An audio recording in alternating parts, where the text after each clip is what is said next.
surprise that the Indiana Fever looked best tonight when Caitlin Clark was surrounded by players that don't have an ego. Surrounded by players that said, I'm going to be MVP of the WNBA this year.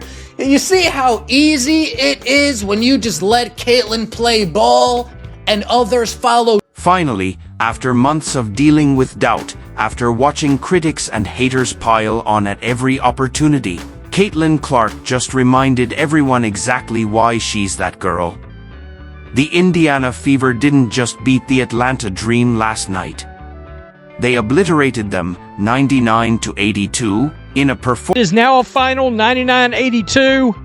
Right here, 29 points in the third quarter, 30 points in the fourth quarter. That might be the best second half of the season, the best fourth quarter of the season. Look at these bench points. 29 bench points tonight. And they withstood an absolute barrage by Jordan Canada, who had 26 points in the...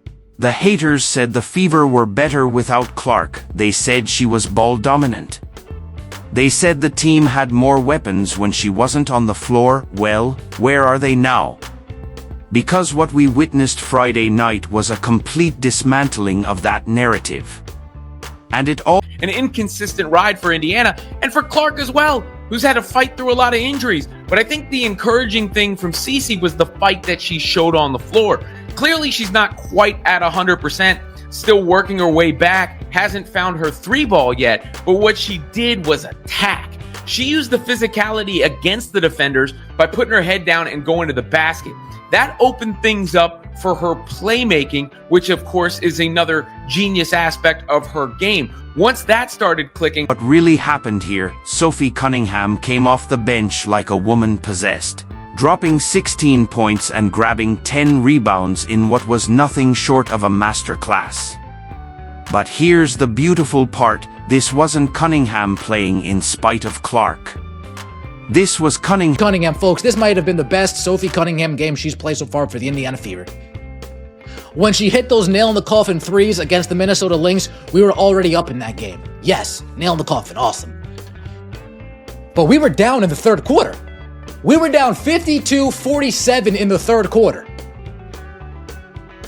And we came back and won. And that started with Sophie Cunningham hitting a big... The haters spent weeks telling us the Fever were more dangerous without Caitlin Clark. ESPN's Carolyn Peck literally went on television and said Indiana was better when Clark doesn't play. Can you believe that? The audacity. They actually tried to convince us that the best rookie in WNBA history, the player who broke every attendance record, the woman who single-handedly saved the league's relevance. And I say that they need Caitlin Clark. I mean, come on, guys. See, this is why you don't listen to ESPN. Idiots like Carolyn Peck said they are more dangerous without Caitlin Clark. It's such the... She should be indicted and go to jail for that comment. That's one of the dumbest... Clark finished with 12 points and 9 assists.